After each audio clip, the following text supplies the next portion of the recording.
আমার হাজবেন্ড আমাকে অভদ্র ভাষায় গালিগালাজ করে আর সবার সামনে আমাকে ছোট করে। এক্ষেত্রে আমার করণীয় কি? আমাকে পরামর্শ দেবেন এবং আমার হাজবেন্ডকে নসিহা করবেন প্লিজ। প্রথমত, গালি সর্বাবস্থায় খারাপ, সেটা ভদ্র ভাষা অভদ্র ভাষা যেটাই বলুন না কেন, সর্বাবস্থায় খারাপ এবং নিষিদ্ধ এবং নাজায়েজ এবং হারাম। সিবাবুল মুমিনি ফুসুক, নবী সাল্লাল্লাহু আলাইহি ওয়াসাল্লাম বলেছেন কোনো ঈমানদারকে গালি দেওয়াটা গুনাহের কাজ।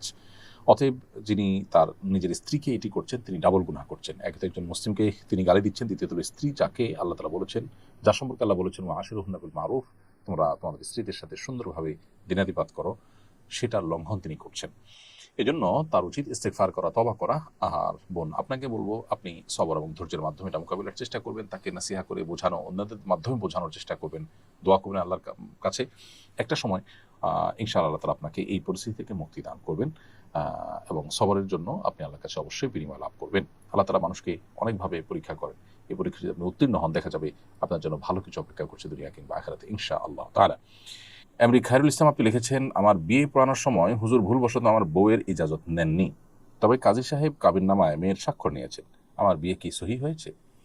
আহ, আপনার বিয়েতে যদি আপনার সম্মতি থাকে সেটা হলো সবচেয়ে গুরুত্বপূর্ণ বিষয়, এবং আপনি যদি প্রস্তাব দিয়ে থাকেন বা কবুল নিয়ে থাকেন, করে বলে থাকেন, মুখে যদি বিয়ের প্রস্তাব দিয়ে থাকেন অথবা প্রস্তাবে সম্মতি প্রকাশ করেন, কবুল বলে থাকেন, দুটা কোনো একটা করে থাকেন মুখে, তাহলে বিয়ে হয়ে গেছে।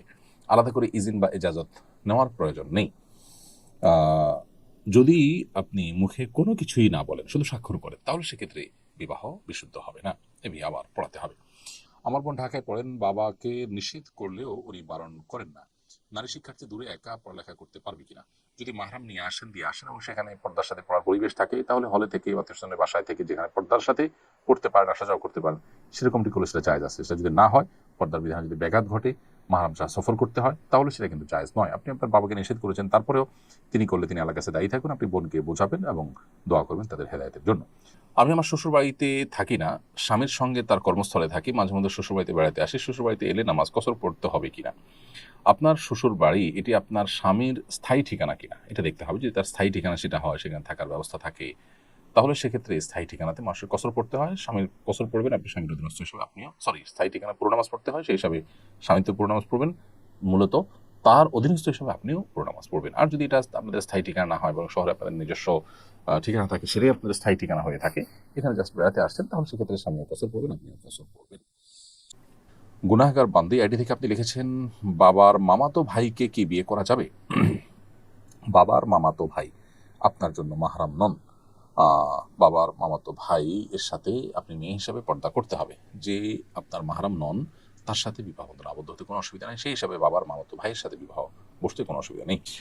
আমি দেখতে পাচ্ছি শুরুতে আমার কাছে যে প্রশ্নটি রয়েছে সেটি হলো, দেখে শুনে আমি আমার পছন্দ অনুযায়ী এক মেয়েকে বিয়ে করেছিলাম, আব্বু আম্মু মেনে নেয় না বলে তাকে তালাক দিতে বাধ্য হয়েছি, এ কারণে কি আমার আত্মীয়তার ছিন্নকারীর গুনাহ হবে? প্রথম কথা হলো যে, কোনো মেয়েকে বিয়ে করার পর পরিবারের লোকজন পছন্দ করছে না, তার উপর ভিত্তি করে তাকে তালাক দিতে হলো, এটা খুবই দুর্ভাগ্যজনক এবং অনভিপ্রেত, অপ্রত্যাশিত একটি বিষয়। বিবাহটা ছেলে খেলার বিষয় নয়।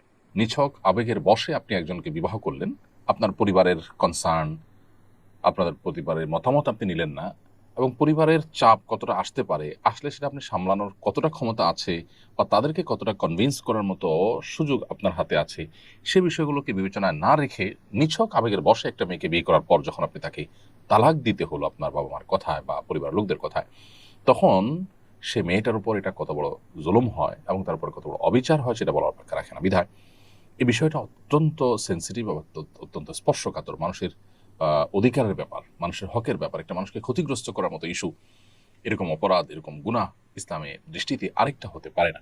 এই জন্য এই বিষয়গুলোতে আমাদের আরো সিনসিয়ার হতে হবে। বাবা মা যদি কোনো যৌক্তিক কারণে আপনাকে তালাক দিতে বলে না, যেখানে দেখা গেছে যে আপনি হয়তো খুবই দিন বিমুখ একটা মেয়ে বিয়ে করেছেন, যার ফলে আপনার ভবিষ্যৎ প্রজন্মের ভবিষ্যৎ অন্ধকারের মধ্যে পড়তে পারে, সেরকম যৌক্তিক কোনো গ্রাউন্ড থেকে তারা যদি আপনাকে তালাক দেওয়ার নির্দেশ না দেয় এবং সেটার কারণে আপনি তালাক দিতে হয়, সেটা ভিন্ন কথা। আর তা না হলে নিছক আপনার ঠুনকো অজুহাতের ভিত্তিতে বা তাদের অমতে কেন করেছেন সেজন্য, অথবা অন্য কোনো আপনার ঠুনকো অজুহাতের কারণে যদি আপনি তাকে তালাক দেন, তাহলে সেটা হবে অন্যায়। সেটা একটা আরেকটা গুরুত্বপূর্ণ বিষয়। যৌক্তিক কারণে দিলে তো ঠিক আছে। এর পাশাপাশি আত্মীয়তার ছিন্ন করার যে বিষয়টা আপনার মূল প্রশ্ন, সেটি অবশ্য এখানে কার্যকর হবে না। কারণ রক্ত সম্পর্কেও আত্মীয় যারা আছেন তাদের সাথে সম্পর্ক ছিন্ন করার ব্যাপারে শরীয়ত আমাদেরকে গুরুত্ব আরোপ করেছে, এবং সেখানে সম্পর্ক ছিন্ন করাটা হারাম। কারোর সাথে বিবাহ বন্ধনে আবদ্ধ হয়েছেন, তার সঙ্গে যৌক্তিক কারণে, শরিয়া গ্রাহ্য কারণে যদি তালাক বা বিচ্ছেদে যেতে হয়, তাহলে এটাও তো এক প্রকার আত্মীয়তার সম্পর্ক ছিন্ন করা। শরীয়ত এটাকে তো অনুমোদন করেছে। ইসলামে তো তালাক নিষিদ্ধ নয়। অতএব বোঝা গেল যে এটা আত্মীয়তার সম্পর্ক ছিন্ন হিসাবে গণ্য হবে না। পুরুষ শিক্ষকের কাছে মেয়ে শিক্ষার্থীদের মৌখিক পরীক্ষা দেওয়া যায় হবে কিনা? পর্দা মেনটেন করে মৌখিক পরীক্ষা দিলে সেটি না জায়েজ হবে না, সেটি জায়েজ হবে। পর্দা পরিপূর্ণভাবে পালন করে পুরুষ শিক্ষকের কাছে মৌখিক পরীক্ষা দেওয়া যেতে পারে।